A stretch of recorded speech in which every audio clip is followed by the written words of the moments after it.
Dak stays behind for literally no reason. There was enough space, and he says, "Yeah, you got to get her to command because she knows something about the bugs or whatever." And they're like, "Bro, you just shot a general," and he goes, "Sergeant, the bugs." And she gets on the ship, and they're like, "Homie, you can come with us. We got some space here." He's like, "Get her out of here!" And he stays to kill down or 2 bugs or something, right?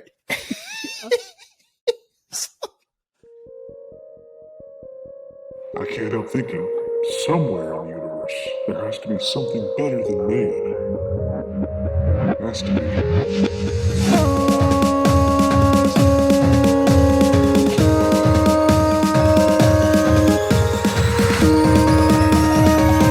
Ladies and gentlemen, welcome to Ascension to 10.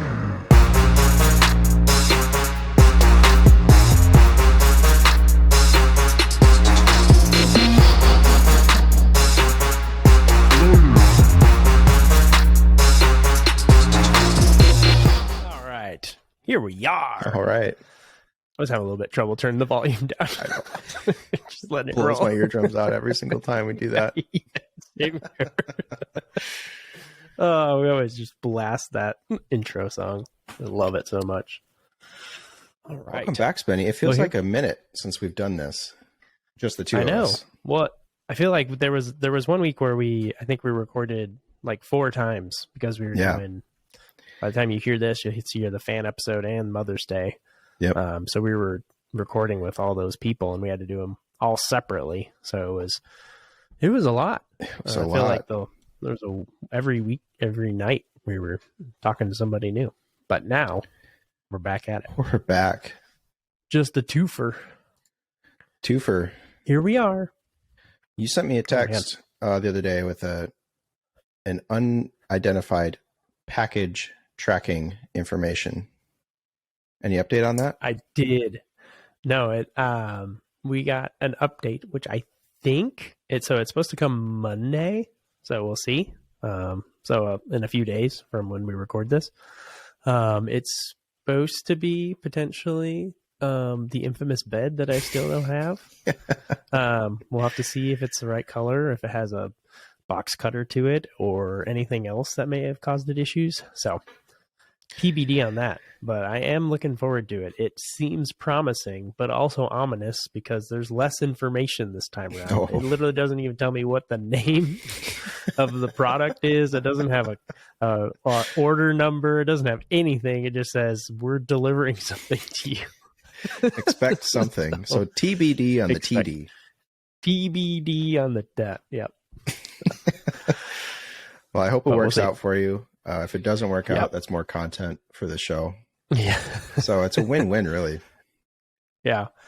Hey, there is one other thing. So we talked I can't remember which episode, but we were talking about our cat getting on Prozac. Yeah. And I thought it was just when we were gone, but it's every day. So every day we give him this little pill pocket and he eats it and he's fine.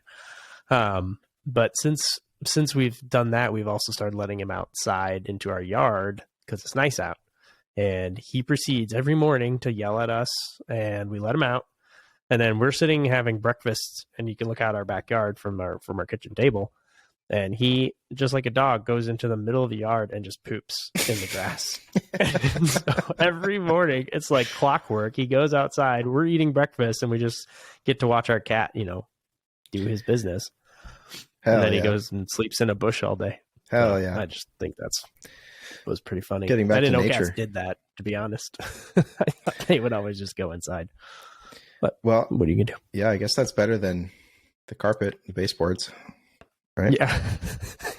Yeah. He's a wild spirit, man. He's just been ready to go.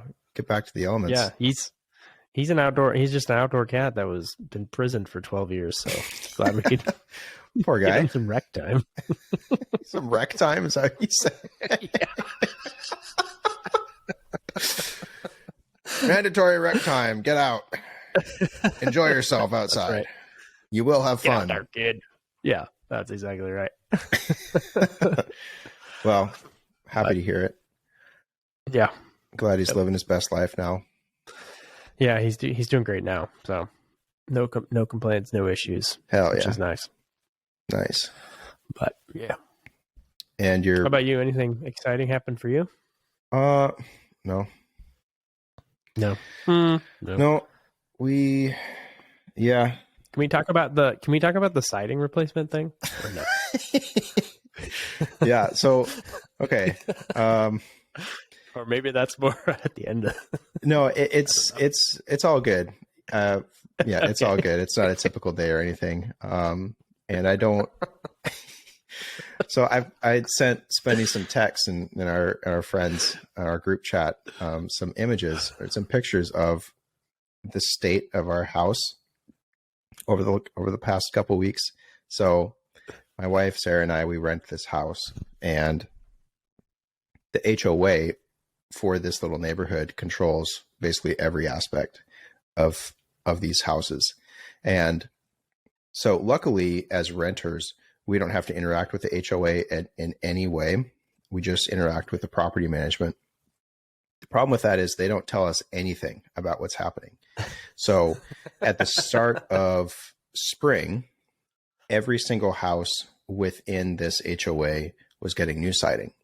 And so we live in this little circle street, and they started the houses kind of on the other end of the circle from us. So we just had ours done, but we've kind of been living in the chaos of this narrowly confined circle physical street with all the dumpsters and everything and all the construction people. And that's all fine. You know, you got to do what you got to do. And they finally get to our place, and I don't want to bash these people at all, the workers that are doing it, because they work extremely fast and they've done a good job. But Sarah and I came home one day after they started, and all of the siding was just left in the doorway and on the driveway and stuff. And it looked like a storm had blown through, and it was just chaos in the driveway. It was just a funny picture, because it literally looked like someone had just taken bare hands and just ripped all the siding off and then just left it in your driveway. Yeah. They just left it. And then the next day, I think the funnier image to me that I sent was, it was a 2 parts. It was even more chaos. They ripped more down the next day. They ripped the entire rest of the house off the next day. So They work really fast. They're really efficient, but they left it all. And so in their work process, they dedicate time to tearing it down and then putting it back up, and then other time that's more conducive to cleaning it up. Or the people that do that, whatever, they have their own kind of workflow. Sure. But it was it was an entire house worth of siding that was just on the driveway and in the lawn and everywhere. So the first picture that I sent was a zoom in of that. And then the second picture was zoomed out, showing an empty dumpster right next to all that stuff. So it wasn't a lack of place to put it. It was all just there. And so, you know, what are you going to do? It's, yeah, but our house is done now. And it looks great. Oh, that's good. But I don't think I ever really got an update after that. Yeah. It was more just the chaos. And figured it got done. Yeah. So no hate to the workers. And I think it was just kind of, I actually don't know how many houses are within this circle and this HOA, but it's probably, they're all duplexes, and there's at least 25 to 30. So we're talking 60 houses that are undergoing this. Yeah.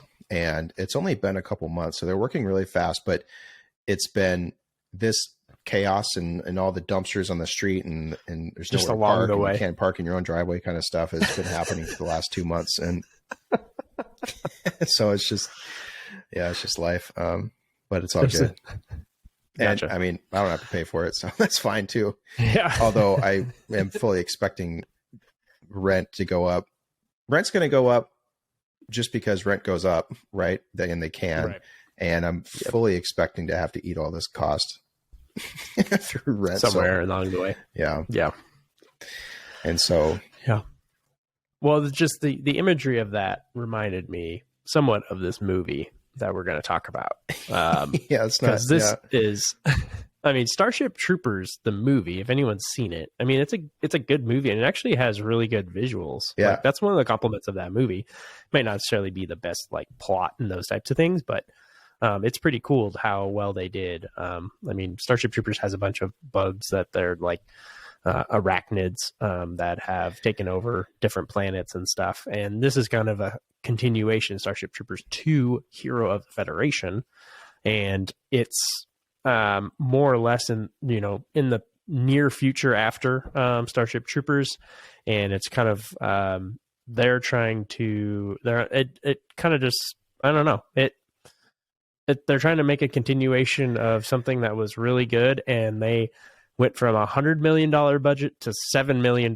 So it was basically like Tremors. It's basically like Tremors to Tremors 6. That was the sequel. So oh my God. Okay. Straight to DVD. Yeah. There's two things with this. Number one, Spenny and I were talking about this before the show, how to approach this, if at all, because at the end of the listener special and our outro that we recorded, I very specifically said next show is going to be Starship Troopers 3. And here we are talking about Starship Troopers 2. So our options were to just completely ignore it and have there be this inconsistency and let you guys, try and figure it out. Or we can address it. And here's the reason that we went with 2 instead of 3. I had seen, so Starship Troopers, again, like Spenny had talked about, is this classic. It's a really awesome sci-fi movie and star-studded. And it's yeah, it's fun. It's goofy, but it's fun, and it's not goofy in the way that Mars Attacks was, but it doesn't take itself as seriously as other hardcore sci-fi, right? And it is a commentary on military propaganda and stuff, and all this stuff. Totally. It's awesome, right? It's awesome. And I had seen Starship Troopers 2 and 3 a long time ago, and knew that they were trash. And I kind of remembered that 3 was the worst, and so let's go with that. But then I saw that Starship Troopers 2 was available on HBO, which Spenny and I both have. And so as to not have to rent another crappy movie, I was just like, we're doing 2. Just change it to 2. And so I think it's actually great because I feel like we got back to our roots with doing this movie, because this is very much in line with the first several episodes that we've done here. It's not good at all.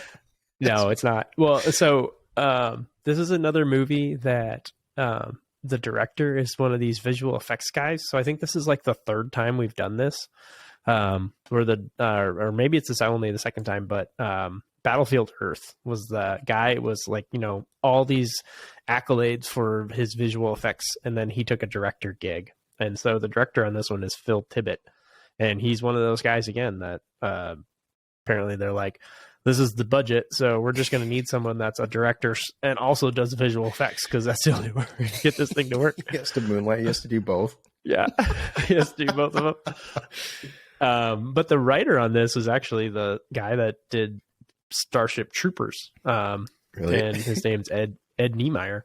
Yeah, and he also he was one of the writers for RoboCop, the original one, and then when they did the reboot in 2014, he did that. Interesting. So he's got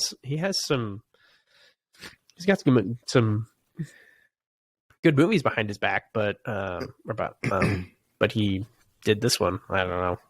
I mean, it's $7 million for the production, and I mean, there's no box office because I didn't go to the box office. I just went to DVD. So I wonder if at some point there will be any information about if there's an aggregate for number of streams or something, or if that kind of information can be ever deduced and kind of assigned a monetary value for how much money this would have made over a 10-year span. So on IMDb, we have IMDb Pro because we're cool like that.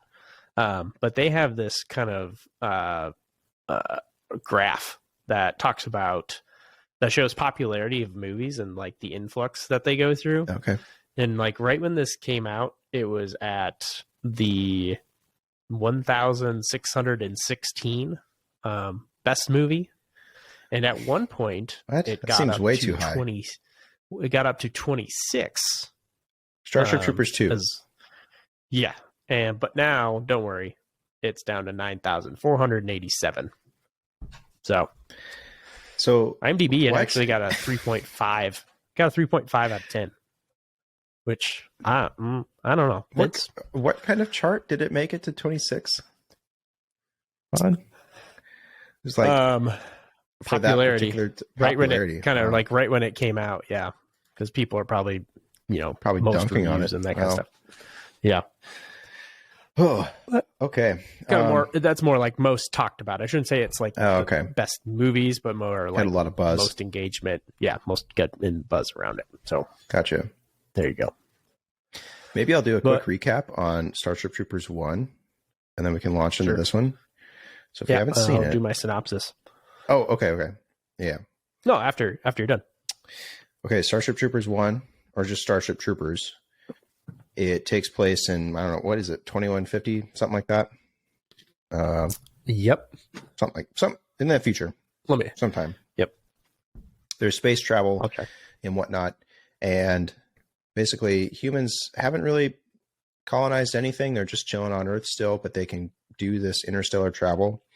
And out of nowhere, this planet full of bugs launches an asteroid or something, and it crashes into Earth, into Buenos Aires, and takes out Buenos Aires, and that causes this stir amongst human, or a rise in human military, call to service kind of thing. And so there's this space infantry.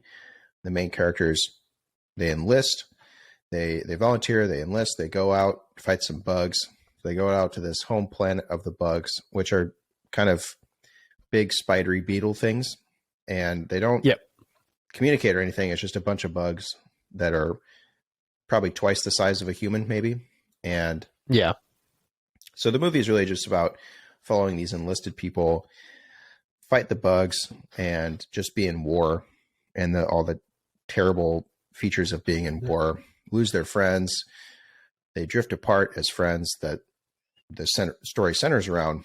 And then at the end, there's something about this hive mind brain bug that gets captured, and they can, I guess, turn the tide of the war after having captured this brain bug. And that's all you really need to know about it. Because they shoot bugs, and it takes 20 billion bullets to destroy one bug, and there's 50 trillion bugs. So you do the math. Fair, the gun battles on that are pretty epic. I mean, they're literally just clip after clip after clip of ammunition just unloading on bugs into a single bug. Yeah, like one clip to kill one bug. But it did have a really good cast, because it had so Casper Van Dien is the main character, so he's kind of known just for Starship Troopers. That was his kind of big claim to fame. But Denise Richards was in it, Neil Patrick Harris, Jake Busey, Gary Busey's son, was in it. Michael Ironside, he plays.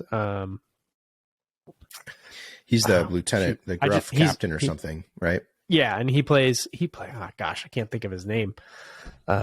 He plays one of the main characters in Top Gun, one of the generals. Oh yeah. So I was just blanking on that. But yeah, no, it's a pretty good cast. Amy Smart's in it too for like a hot minute. So kind of forgot that she was in it. I didn't remember that. Yeah. One of my favorite scenes, and I don't know if it's my favorite, but it's the one that stands out to me the most, is the main set of characters. They just graduate high school, and they're trying to decide between going to college or joining the military, so that in this system, joining the military is how you become a citizen. And so it's voluntary military duty, but you can't vote or do anything a citizen would do unless you were a veteran. And so some people just don't do that, and they're not citizens, and some people do their military service. And so the scene that I will never forget, and I don't know why really, is that it's typical high school movie or movies about high school kids that are, there's a prom scene or whatever. And then there's this football scene, and that football scene is, remember, this is the set in 130, 100, well, at the time, probably 150 years in the future, something like that. Yep. And so high school football is played in arenas, or arenas, small, I don't know. It's like an indoor gym, really. Yeah. It's a basketball gym type size, but that's where they play football. And the field is this kind of foam stuff. You remember that? It's clearly foam that they're depressing their feet into. And then the ball is kind of a Nerf ball or something. And they wear these spacesuits, and they're all doing flips and stuff. And Rico catches a football by doing a flip or something. And he does. I don't know. It's goofy, but it's very memorable for some reason. I mean, so men and women were on the same teams too. For all these sports. Like it was always in that movie. It was always, they were always equal. So joint service, joint sports. Yep. Yeah. Here. Let's see. Oh God. Oh yeah. I remember the orange, the orange and black stripes. Do you need some water or something?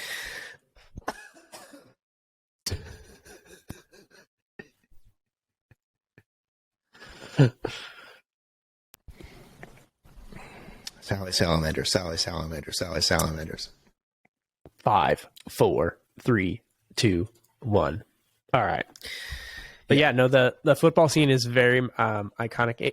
It kind of reminds me of, I don't know if you've ever saw Rollerball. That is another one that has that similar look. I mean, it's stupid. Probably right up our alley for something we'll talk about someday. But that's pretty iconic. And I always feel like there was kind of this, like if you went to infantry, you were kind of just, the regular boy, regular people. And then there was the people that did the starships. Like that's what Denise Richards and pilots. You became a pilot or infantry. Yep. And that was the big distinction in that movie. Yeah. But in number 2 now, we'll do the synopsis and then we'll talk about it. But they're all infantry people. There are no pilots in this one. So I had to save money. Yep. All right. A group of troopers is trapped at an abandoned outpost station surrounded by arachnid forces. They discover a prisoner at the station, Captain Dax. Dax is a disgraced soldier who killed his commanding officer, but has an impeccable combat record. The team must set up a defense against the arachnid forces outside the station and a new version that has infected them from the inside. Soldiers are seduced and infected to do the bidding of the arachnid bugs. Will Dax combat his way out, or will he need help with the pregnant psychic Private Sahara to lead them to freedom? Another banger, man. Nicely done. That's what I do. It's what I do. Hell yeah, brother. So the title scene, I think we always have to talk about these. It was just a word font put up with the title on it, just in white. So on a black screen. Nothing imaginative. Didn't have the budget for that. Couldn't. It was just someone typing Starship Troopers 2, enter, roll, animate. Yeah. It does open up the same way that the original movie did, with this very obvious war propaganda. Do your part to be a citizen. That's the best part too, because the imagery is so good in the propaganda, because it's all from the first movie. And then it moves to the actual film, and it's just like grainy. It's black. You can't see anything. It's just another movie where you can't see. The budget was so low, you just turn off the lights or something. There was one set. It was a single. Narratively, it makes sense. It's just this outpost, but they made a single set and just shot everything there, probably in a couple weeks. Well, Tremors 6 all over again. At least there they went to some kind of location. This looked like it was in some kind of third-rate studio where they just didn't have the electricity on or something. And I mean, it just looks it's black, and it's like they got the smoke machine out and they just run it constantly while you're watching, you're doing the film. You know, the one of the things that just was driving me crazy right at the beginning is no one was wearing the straps on their helmet. Nobody. They're all off. Yeah. Like they're all off. Like, you're in battle and the helmet's supposed to protect you from like getting killed, and they're all just have their clips are off, or it's dangling at one side. Yeah. And it was like, well, why is everyone not wearing their helmets? Like, what the heck is happening here? Well, okay, there was the one lieutenant that just didn't have a helmet. He wore a hat. And then the general didn't even have a hat. He was just strolling around. It's the bald head. Yeah. And okay, so the opening scene then is this group of Marines, and they're on this hilltop, and the camera is constantly zooming in to kind of center just the people shooting at the bugs, and then it zooms out to show them that they're on this hilltop and they're shooting at bugs which are below them. And every close-up of an individual Marine is just this generic kind of like, he's shooting the air, right? Just randomly. And at one point, no bugs because they can't afford it, so they're just shooting air. At one point, there's this hard ass sergeant or something that's trying to keep them all in line, and she's just constantly yelling at this one guy for like, you need to start shooting and stuff. And he goes, oh, okay. Or she redirects him to shoot at this other location. So if you can picture this group of, I don't know, 10 soldiers on top of a little bluff thing that's maybe 10 feet off the ground. Okay. 6 foot high bugs and a billion of them, right? There's no lack of targets for them to shoot at. It's completely, the ground is covered in these gigantic bugs. Then they're 4 feet below where their feet are. Okay. And this sergeant's like, get focused. You need to shoot over here and stuff. And like, Baker, come over here and cover him. What? So then these two Marines then just like, oh, okay. Yes, sir. Whatever. And they point their guns up. They very clearly point their guns up and start shooting. The bugs are below them. I mean, the whole time the aliens aren't making any progress, and there's only like 20 people total, and there's like thousands of them. Yeah. So it's like they had just everything on a loop. So the aliens kept running up, and then they cut it, and then they kept running up. Because it was like a good like 6 minutes of the beginning, and so long. They were like in heavy battle, and they're all just standing around talking to each other. Yep. Like, whoa, what are we gonna do? Yeah, we gotta go to get Hotel Delta 185. It's half a click away. Yeah. Well, there's this radio operator, right? And he comes up and he's like, bruh, they're not coming. You can see the general said, we need to get evac in here now. Who's asked do I have to, whatever, to, get this thing and stuff. And so the radio guy comes over. He's somewhere, right? He comes from somewhere. They're surrounded by bugs, and he comes walking up. Yo, they're not coming. Because they're not coming.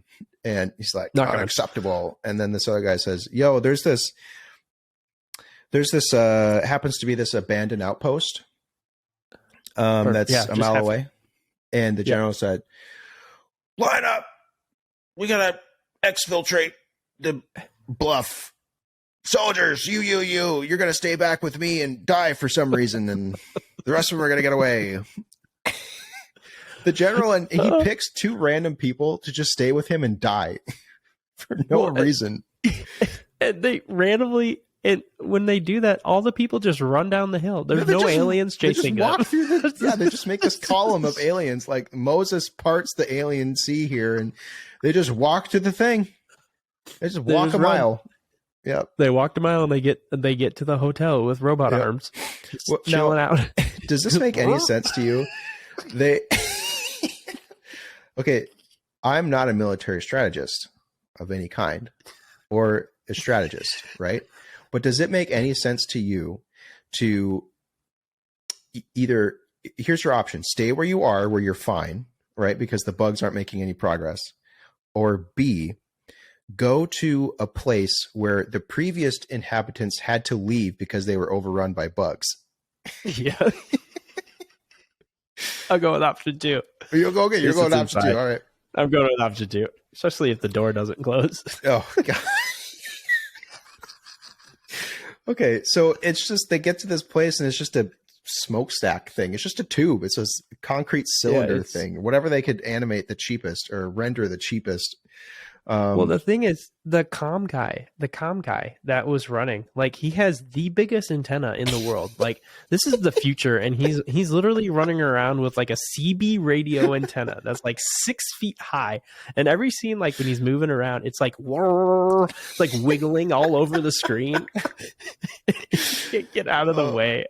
Of course, he dies. So. Yeah, he dies immediately, and it's the most drawn out death sequence of all, because most of how people die in these movies is that the arachnids, these bugs, think of a giant beetle or something, and it has these 2 gigantic mandible maw claw things, and they just basically stab people through the body. And so obviously he gets stabbed like everyone else. Yeah. And it's just it's minutes of him going,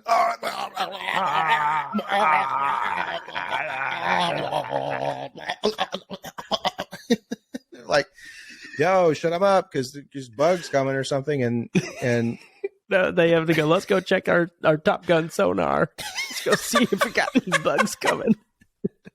Got a 1980s sonar over here. Yeah. And then, okay, so then, so they get to they're running or something, right? They're kind of lightly walking to get to this outpost. And as soon as they get there, then all of a sudden the bugs show up at the same time as, or no. There's no bugs. There's no bugs at all. There's no bugs. The bugs, but then when they also see the bugs are just running in a circle on the sonar. But okay, so I just keep doing circles. Yeah. So they get there, no bugs, all good, totally fine. No bugs. They didn't chase them. They aren't already there. All good. So they get there. Gigantic alien planet tropical storm. Dust happens bowl. To be there at the same time. Dust bowl. And flies, I don't know, half of them away. They just get sucked up and fly half of them away. So it's fewer actors, right, that they have to pay for the rest of the movie. And they just, rather than go inside, the door's wide open. Rather than just going inside, they're huddling behind these cardboard cover. Wait, I was like these. It was like, well, it was when it like just concrete, Yeah, I guess they're meant for defense type purposes, but they just go inside, right? They all stayed outside until the storm passed, and then they went inside. That made no sense. It was like they sat outside with the sonar too. I was like, why can't the sonar work inside? Yeah, like why does it have to be outside? So then, sure enough, then there's the storm passes, and then there's trillions of bugs that are just there, and so they get in, and there's no power, the door doesn't work, and then the radio's out, right? Yep. And there's something funny that happens right away, because they go in, there's this hard ass sergeant, right? She's in charge now, and then there's this lieutenant, and the psychic lieutenant, and he keeps freaking out because he keeps having visions of aliens coming and just killing them. So he is completely useless. Like, he's freaking out. He's biting his hand, and that the comms guy is dying. So this other character is singing him a lullaby while he dies. And then they're just dangling their flashlights around. Like, it was the most annoying thing. There's these flashlights moving everywhere. Okay, the flashlights. And then they finally, Okay, so at one point, so they've made it into the base, but there's still very clearly this alien threat outside, right? Right outside. And either the sergeant or the lieutenant says, form up a perimeter. And so the perimeter is 2 guys looking out, right? So at one point there's a camera within the base, and it's looking out. So you see the back of 2 guys. Okay. So they have 2 guys to ward off 20 trillion bugs. But then the other half of the perimeter, the next 2 guys are 2 guys facing in to the base, and their flashlights are just shining in their eyes and shining in the camera. You can't see anything. There's a part where they're like, there's no bugs in sight. You can't hear anything. It's a windstorm, and they are doing silent hand gestures to tell them where to go. And then there's one part where the guy goes, "You three, come with me. You go left. Yep. You middle. You right."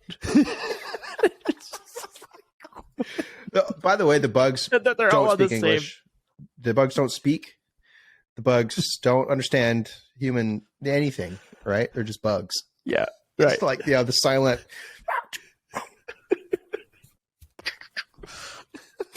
And again, it's by this point, it's 6 people against, like it just constantly keeps showing them going back, and like the aliens just running in circles that you see. So again, no one has their helmets clicked. No, I mean, and this is when they first get there, they realize there is a prisoner, and that's the main character, Dax. Yeah, and like they're not letting him out because he killed his commanding officer. He's a threat to them, but then they're about to get ready to get their butts kicked, and so one of them lets him out, and he just comes out. He opens the little cabinet. Oh, okay. He just unlocks some bombs. And he just gets them the cabinet, in the launcher. Though, the person that freed him, who becomes the other main character, I guess, she frees him because she has a feeling she's partially psychic or something. It doesn't matter. Yeah. So he realizes that they're surrounded, and he asks for her gun. So she gives him these guns in this movie are gigantic rifles, right? Yeah. And very iconic for this franchise. They also have laser guns in this one, but they were useless. Which doesn't matter at all. And so he takes the rifle and shoots at the smallest padlock possible, right? That's locking this cabinet. He takes this gigantic gun, shoots off a tiny little padlock just to open up a control panel to unlock these bombs. And then he launches 7 or 8 nukes or something, and it takes out all the bugs. Yeah. Good to go. Just kills no them. Worries. And then this is when the general comes back, I think. Yeah. But there's a line where there's this Billy kid who's like just the sweetest little optimist, and he's like talking about one of the guys. And he's like, "Oh, I hope he comes back. Like he was so nice to me on my first day." It's just like, God. Yeah. And then they charge up the electric fence. So they have this perimeter of electric fence that protects them. So they at the same time, while they're fixing this electric fence, the general just shows up, and he's running with a few other nerds, and a couple bugs are chasing him or something. Yep. And then he, I don't know, they shoot the bugs or whatever. So the general's back, and then he brought 3 other people with him that weren't there before. There's this woman that's just sleeping, and she's been sleeping for days or something. And then they just think that's fine. And then 2 other people. And there was a part there. Were there some part where they're talking about like the way they smell or something? Like someone hasn't had a shower in a while, and the general just says, "Let's worry about the sniff factor after we get our assholes unslung." I missed that one. We forgot. Funny. We kind of touched on it a little bit, but okay. There's the door to this place was open when they got there, right? Yeah. They get in there, and they have their, I don't know, I guess mechanic gets the power on, and the sergeant says, "First priority is getting that door closed." And the mechanic says, "That runs on power." Right. And so she says, "Get the power grid back up." And the guy says, "Okay, well, this is going to, take like 38 hours or something." And so, and then the next scene, the power's on. Right. And then, the doors just doesn't work still. Right. As some kind of loose plot mechanism, the door won't shut. And needs extra help. Then the general comes, and it's almost the exact same. I can't remember exactly how it happens, but it's kind of, so when they originally get there, the sergeant's saying, "Get this door closed," and they don't. And then the general comes, and he says, we could sleep pretty tight if we close this door, Sergeant. And so then it becomes this thing about closing this stupid door. And these movies always have this stupid like conflict about something. Like that's how the Tremor 6 was. Yeah. It was about like got to get to the shed here so we can get on the concrete floor so they don't get to us. Yeah. So they get the power on, and then they get some homie just turns the door button on, right? That's the solution, is just they turn the door button on so that it closes. Sure. But then there's this cable that's in the track of the door. And as soon as the door makes contact with this cable, it just obliterates the whole grid or something. And then all the bugs show up again or something. And it's just so stupid. This I had to just do a quick fact check because I was really curious about it, and whether or not if an electric spark did that, would it actually do that? The electric spark's 2,400 degrees, and it says it only takes 800 degrees to fuse metal together. Oh wow! So maybe possible. It did because the result was this it's just a wire, right? That's just in the way, right? Just a wire. And so then it becomes this thing, this 2-foot square metal blob that's in the track that they have to clear out by hand or something. Yeah. And so there's always this threat of bugs, but then as soon as the general shows up, and basically after all those nukes go off, it's just they don't care, right? They're just chilling in this base. Well, they got the electric fence up, so they don't have to worry about it as much. That's right, yeah. And it's protecting them. The bugs won't go towards it because it shocks them. Yeah. So there was a scene down here with Bad Boy Dax is up there, getting ready to shave. Yep. And he's going to use a straight razor, but then he gets interrupted. I was really hoping that he would, shave with a straight razor for you to kind of critique. Yeah, you don't even see the razor. You just see the all the shaving cream, I guess. And he just wipes it off. So now enters this is basically Act 2, then where all the crazy stuff happens. Yeah. This is Species. Oh, yeah. Act 2. Yeah. Where there's this blonde girl that keeps walking around and she just is trying to like get with everyone. She was the one that was asleep. Where she was asleep. So she is infected. But she starts like trying to get on everyone, including Dax. And Dax is like, I got something for you. You got a lot of energy. So I got something for you. And he takes her outside and makes her do 200 push-ups. And she does them, right? Just don't do them, right? Yeah. I don't know. And okay, so then she's a bug person or whatever. There's now small bugs that can infect you like yerks, like in animals. Go into your mouth. Yeah. Yeah. Well, yerks went in through your ear, so I was a slight incongruity there. If we're going to do this multiverse. It was like a face hugger. It was like a face hugger bug, but it just goes into your body and then harvests. Or grows. And so it turns out that the general and the 3 other weirdos that come along with him were all infected. And that's how the general survived, is that because he was clearly going to be overrun when the original crew left him. Yeah. So they killed everyone else and then infected the general, put these 2 other spies or something in with him to infiltrate this base, with the whole goal of being getting the general evac'd so that he could then go infect the chain of command. Yep, exactly. So that's why the bugs didn't press too hard or something. I don't know. They looked like they were pressing pretty hard to destroy everyone. But what didn't make a whole lot of sense is that, so the whole goal was for them to get to that specific outpost because it had a radio so that the general could get picked up, right? Right. So they had one guy that could fix the radio. Yep. Who was infected. And then they had the general. So why keep everyone else alive, or why even infect everyone else?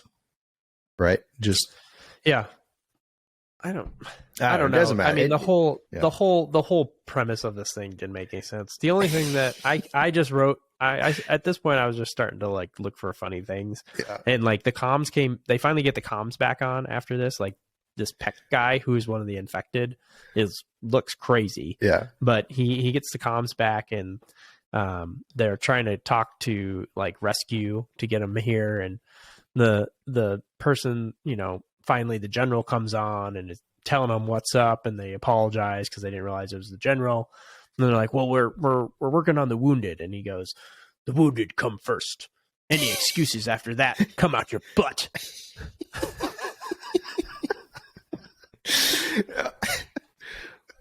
He actively told them that we could wait, right? Yeah. Sorry, sir, we can't come because we have all this wounded. Well, the wounded come first, Sergeant. Yeah. And then throughout this whole thing is this this girl, Sahara. She keeps having these flashes but it's like it's in like 240p. Like it's just like these grainy, like you're shooting something in pitch black and you're trying to get some light come through. Yeah. Yeah, it's just flashes of nonsense, really, that really don't have any impact on the plot at all. It's the same scene over and over. It's just showing aliens, the bugs like trampling over people. It was just like at one point I guess it becomes 5 infected people. So it's the general, the 3 people he came with, and then they infect someone else there. They go outside. Boys gets hooked up. And they go outside and then stand in this circle and draw a really childlike star in the sand. Like a demon's, like a demonic. Well, no, it's star. not even a pentagram type star. It's just it's a star that a child would draw. And that's supposed to mean something. What does that mean? It means nothing to the movie. There's nothing important about the number 5 having a star or anything like that. But then the thing is, this Sahara girl, she sees that as part of her psychic visions, right? Okay, that's okay. Yeah. It's one thing for her to kind of have a vision of 5 infected people. That's okay. That might be interesting. But for them to go stand outside, stand in a circle, draw a bad star in the sand, and then just chill for a while, and go back inside? Yeah. What? It didn't make any sense. I mean, there's so many things that didn't make sense in this. And I mean, it's there's the scene, the soda girl. So she's the one, she gets naked in this, and she hooks up with one of the guys and like gets the alien into him, the bug into him by kissing him, and it comes out of her mouth into his mouth. And then she's naked again, but this time she like is like biting or put her teeth into the general's neck, and she has blood all over her, and she's like naked, and it was like, what is happening? But the weird thing is that the general was already infected, right? How do you know that? I don't think he was. Well, how else would he be alive though, right? Unless they kept him alive because they knew he was important for chain of command. Yeah, obviously. I mean, I guess I can see it going both ways, right? Peck was infected, and then Soda was for sure because she was sleeping. So, okay, I guess, and then the doctor, right? So the 3 of them, the 3 strangers, were all infected. So I can see it going both ways. That the bugs just stop, right, attacking him, and then those other 3 people show up. They infect him quick, and then he's like, we're good. Yep. Or a general of a spacefaring race just doesn't question how an entire swarm of bugs just pieces out as soon as 3 strangers show up, and just thinks all things are good. But I guess that scenario would explain why she was biting him, right? I guess if she walked in and there was a struggle, right, and she's tried to infect him, I guess she probably tried to seduce him first. Yeah. And then it was so as to infect him. And then I don't know. I don't know. Yeah. I mean, you never really find out. Eventually he's infected. I mean, everybody gets infected. I mean, it basically is just like one by one, people are getting like held down and bugs are getting shoved in their mouth. Yeah. Yeah. I mean, that's where we're at right now, because Peck is the guy that got the comms unit up, and he's like, the bug is literally just like eating him from the inside. Yeah. And at one point they just open up a closet, and he is just this tiny, like 2-foot figure of like a shell of his face, and they have to pick him up, and all his limbs keep falling off. Yeah. Honestly, that like, was okay, it's time to do your work, kid. Yeah, it was honestly, that's probably where all the budget went, because it actually looked pretty decent. Because he was actively decomposing and falling apart, and then they get to, I don't know, this room of 2 other people who weren't infected yet. Yeah, who were just chilling playing cards, and the other guy that was holding him just rips his skull apart and to reveal this gigantic bug that was inside him, controlling him the whole time, with a bunch of tiny little bugs inside it. But it was kind of funny because it's at that point in time, he's kind of this partial skeleton, and he says, "What's up, guys?" Right? And then, what's up, guys? So yeah, they get infected one by one, except for Dax and Sahara. And at one point, Sahara's pregnant. When did Sahara get pregnant? I don't know. Did that get talked about? Okay, I just wanted to make sure, because I was like, did I miss something? Okay, so she just randomly hooked up with somebody. Well, no, she had this husband or something, right? That got killed. In the war a little bit ago, and missed that, something like that. And then it comes out that she was psychic as a kid, and then she lost her ability, and then now she's been having these psychic reactions, and it turns out that pregnancy can kickstart it. It doesn't matter. Who cares? And doesn't matter. And so then it's been down to those 2. And so then there's this struggle to get Sahara infected. And it was basically an Austin Powers scene where Dr. Evil says, "I'm going to leave you here to die." Right. And I'm just going to assume it works, because they all gang up on her, and they choose the Billy kid, or the gentle kid or something, who was infected. Yeah. And they say, "You know what to do. Here's the knife." And so here's the knife. You know what to do. And so he takes her into a completely different room, closes and locks the door on his way. And so they're just going to assume that they're all bug people at this point. What does it matter? Right. Yeah. Just do it there or kill her there. But he goes out, takes her to a different room to, I don't know, kill her, I guess. Because I think that they don't want to infect the psychics, because the lieutenant's a psychic too, and they just kill him. They just killed him, yeah. And so he takes her, like an Austin Powers plot, into a different room, and they just assume it's going to work out. And she kind of escapes. She locks herself into what appears to be a closet. Did you catch this? She gets behind this door, this steel door, and she locks herself in, and she's like banging on the window. It's like, "No, don't get the sergeant," or whatever. And it was the other like sergeant lady. Yeah. She realizes the sergeant lady sees her, and she's like, "Oh, what are you doing? Like, Billy, what's happening? Like, why is she in there?" And all of a sudden they all hold her, but she's moving her arms like this. Like, no. Yeah. And it was just like this weird flailing of her arms. And then they put the bug inside her. Yeah. Classic. But then did you see that? So Sahara's seeing this through her little closet window at this point. Yeah. Picture a submarine blast door or something, right? Yep. This With military glass steel window door thing. And by all appearances, she's trapped in this closet. She's safe, but she's trapped. And then the homie after they put the bug in the sergeant, they just opens up the door, right? Yep. And it turns out she's in a hallway to the outside. She could have just left or something. I don't know, or gotten a gun or something. Well, they ran out of space on this. They just only had so much space that they could utilize. One question I had is, so the sergeant gets the bug inside her, and then there's all these needles out, and she just starts stabbing herself with all the needles.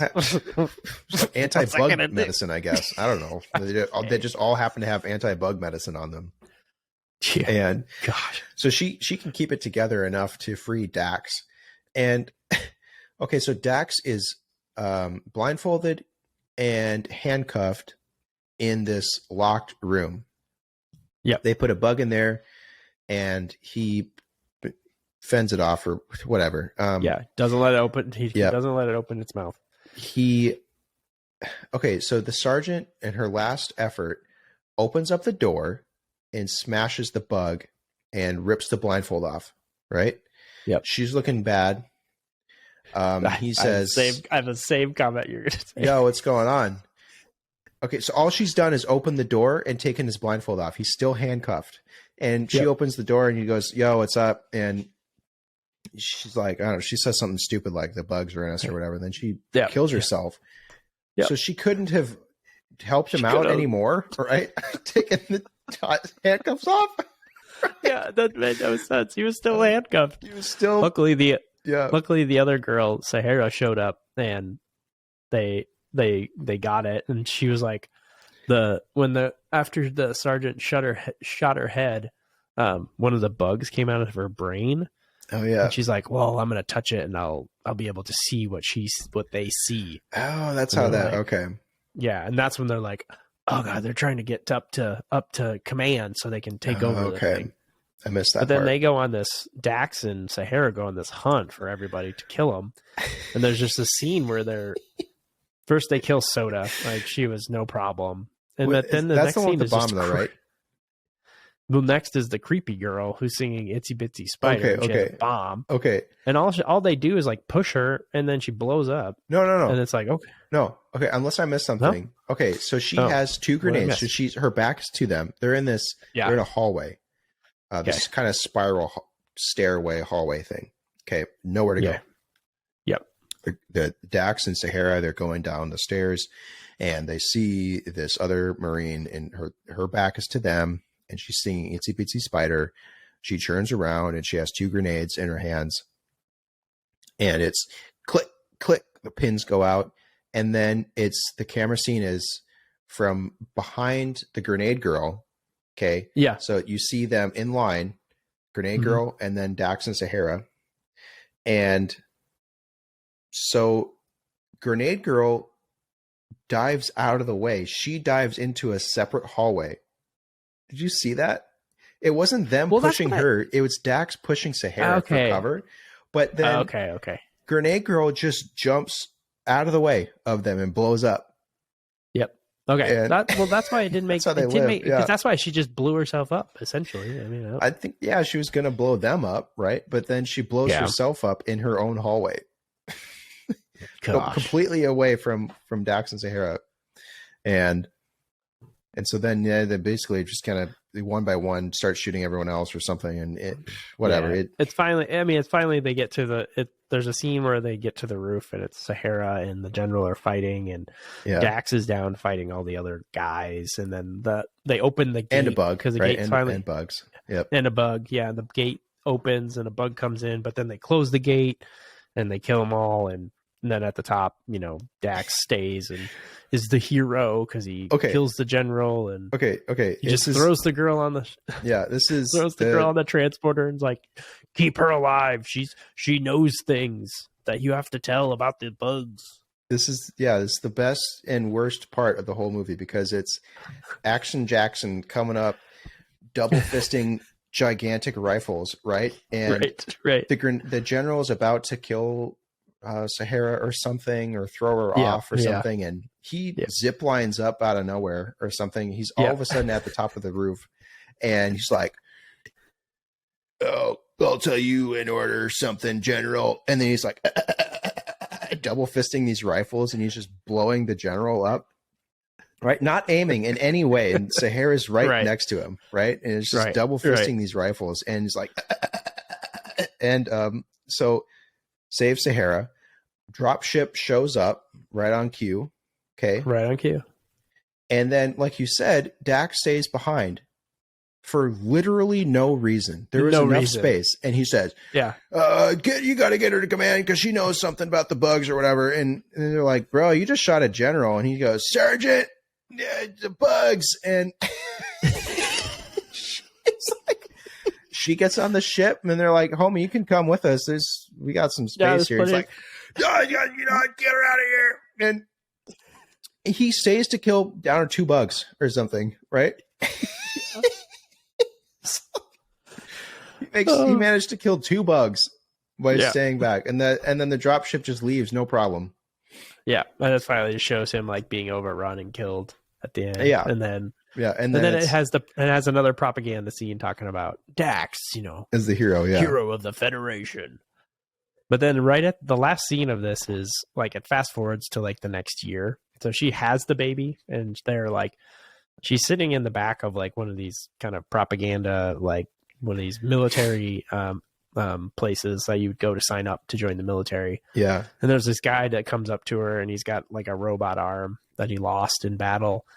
And he just like is saying hi to the baby, and he's like, "Oh, he's so cute. He likes me so much." And he's like, "Hurry up, Spud. We need fresh meat for the grinder." Yeah. And then her face is just totally offended. Yeah. And then that's it. That's the end of the movie. This is very much in line with the movies we started this podcast about. Yeah. Yep, it is. So I suppose it's probably score time, huh? I guess. This is episode 11. Episode 11. This is Ascension to 10 podcast. We have an 11-point score rating. Goes from Ascension to 10. What are you giving Ascension it, Spenny? Being the worst thing ever, and 10 being the best. So this movie was really bad. Unfortunately, it didn't have as much funny stuff as like Tremor 6. So I gave it a 0.4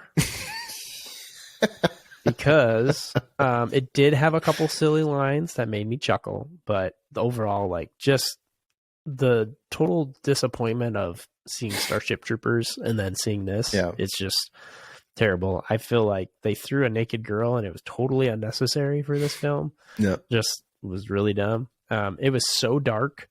You couldn't see anything. The dialogue was terrible. And so, yeah, I mean, when we were talking about this, I was like, oh my gosh, I can't even believe we even watched this. Like, it's that bad. It gets worse as we talk about it. How about you? This is an Ascension. Easy. Okay. Easy Ascension. Okay. It's making me think now, though, if we need to establish some ground rules with this rating system, because I've thrown out 3 Ascensions now: Tremor 6, Battlefield Earth, and Starship Troopers 2. Yeah, there's clearly one out of those 3 that is far worse, which is Battlefield. Yeah. Yeah. So I'm wondering if maybe you've only given one Ascension, which is Battlefield Earth, and so I'm wondering now if I should be. I feel fine about giving out Ascensions, but maybe what should happen is if one of us gives out an Ascension after they've already established one before, they then have to pick one that stays at an Ascension and then promote the other one, or other ones in my case, to a 0.1 or something. So you want to go back and edit your scores? I don't know. This is a conversation, which is reminding me of. I think you need to stop giving everything Ascensions, and you need to figure out what your scale is, because I think you have a problem. Because I'm happy with all the scores that I've given. I don't feel like I need to go back and change them. But you gave something a 3, and then you're like, well, this one's a soft 3, and now I'm going to give Chaos Walking a hard 3 because I don't know. Okay, well, then I'm just going to stay with where I'm at. I'm not going to touch it because this is another thing. I think that Brian cut this part out of a previous episode, and I can't remember where it was, but this was it was Kroll. It was Kroll. And I said what did I say? I thought of this cool. What I thought was this cool idea. You know what we should do? Subset. We should. So this one was like a 2.5. So we should do a scale now from 2.5 to Ascension. So it'd be like a secondary one where like all the bad movies we readjust. So we have a bad scale and then we'd have our normal scale. I think what actually happened was I proposed a new subscale of Ascension to 10,000 BC because I gave it 10,000 BC a 1. And so then it would be, and then yeah, it must have been Kroll because Brian, you guys just completely shit on it, and you're like, "That's the dumbest thing I've ever heard." But Brian must have cut it out. Brian must have cut it out because It wasn't in the episode. And so that's awesome. Here? It's done. It's in the books here. I have 3 ascensions. I wouldn't dwell on it. Your ratings are subjective, so that's right. No perfect scale. I guess as a listener, if you have comments on this, what you can do please is write to us at bois@ascension10.com and let us know what you think. Yeah. If our 11-point rating system as presented is iron tight, it's all good, despite our incongruities. So I guess Spenny, this Starship Troopers 2 is the lowest rating that you've given a movie above Ascension. Outside of Ascension. Yep. The next highest would be, you gave Tremors 6.9. Yeah. Yep. It was not very good. I mean, Tremor 6 might have the advantage that it was made more recently. Because I have a feeling that as we get further back in some of these bad ones, I mean, the 2000s was pretty bad for bad sci-fi. Yeah. Like, it was kind of this like in-between period between kind of practical effects and like CGI effects, and there was just kind of these bad sections, and this is one of them. So this movie sucked. Yeah, there's no reason to watch this. Oh man. Well, you have any typical days there, Jad? No, I don't have anything. If I don't get my thing on Monday, I might have something to talk about next week. Yeah. So either way, I'll be excited to hear how that resolves or continues. Yeah. I have a typical day, but I'm going to wait until Brian gets on because I've been sitting on this one for a minute, and I feel like you would appreciate it. Sure. So I guess if the listeners want to hear this typical day, they're going to have to write to us, bois@ascension.com, and solicit Brian to be on another episode. Yeah. Or you can pester him on his socials. Links which are linked in the description. Companion. Do you want to know what movie we're going to do next week? I do. Next time? I do. I saw this movie. I saw a picture of this movie, and it looked like Tremors in space. So I am going to have us do Beyond White Space, and it is on Amazon. Hell yeah, brother. I can't wait. From 2018. So buckle up. I feel like I already kind of know what this is going to be about, or what the vibe of this is going to be. Oh, you think so? I guess we'll find out. I think so. Maybe you'll be pleasantly surprised. I know nothing about it other than the picture. So, all right. Here we go. Well, Beyond White Space. Let's go. Yep. As a reminder, you can make sure you subscribe to our podcast. Follow us on Instagram, Twitter, and we have a YouTube now. We do. Ascension TO 210. Yep, just like the show spelled name. Out. Yep, just like the show name. And Ascension to 10 podcast. That's the YouTube channel. Ascension to 10 podcast. Yep. And we're working on releasing some of the older episodes where we didn't have video, but we'll add the audio, and then we're trying to work on getting these released. So if you like the video as your podcast avenue, then we'll do it for that. And if you feel inclined, subscribe to the channel, even if you don't plan to watch it. Helps us out. Yes. Yep, for sure. There'll be extra content, hopefully someday, that we can add. Hopefully someday. Yep. Some BTS. Yeah. So. All right, man. All right. Well, that was a good one. That's a good one. Thanks, everybody. Thanks for listening. He's JAD. I'm Spenny. Bye. Bye.